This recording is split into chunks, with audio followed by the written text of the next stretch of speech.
Sahro jim emasdi. Unda yo'q qotilgan yurakning nafasi bor edi.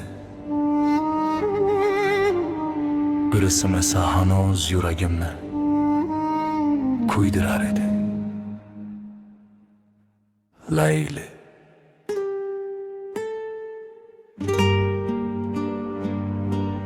Ko'zlaringdan ketolmadim hech. Yillar o'tdi, dard qolib ketdi. Odamlar orasida yurib ham qalbim sendan chiqib ketmadi. Kumlar ustida izlarim sovuq, har qadaming yodimda hali. Men dunyoni unutib qo'ydim, faqat seni unutolmadim. Layli, nega sevgi baxt bo'lolmadi?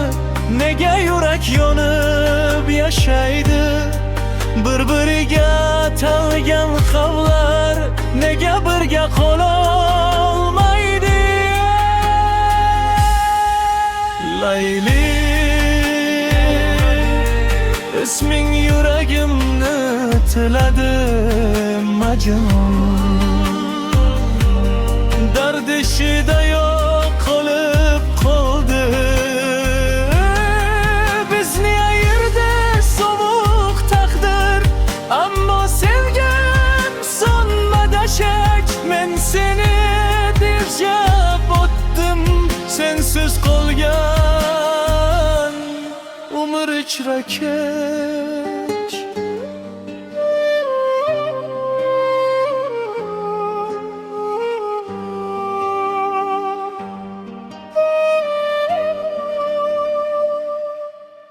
Yulduzlarga qarab seni so'radim, osmondan ham javob kelmadi.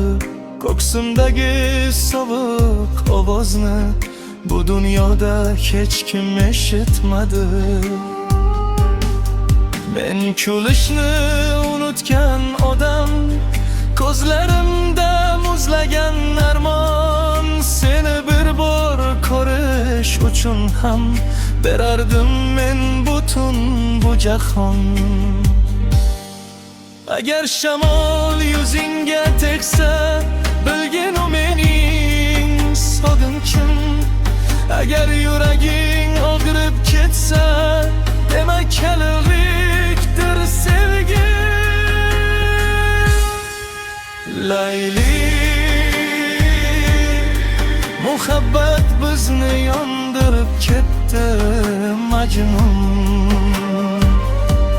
Sahrolarda yolg'iz qolib ketdi.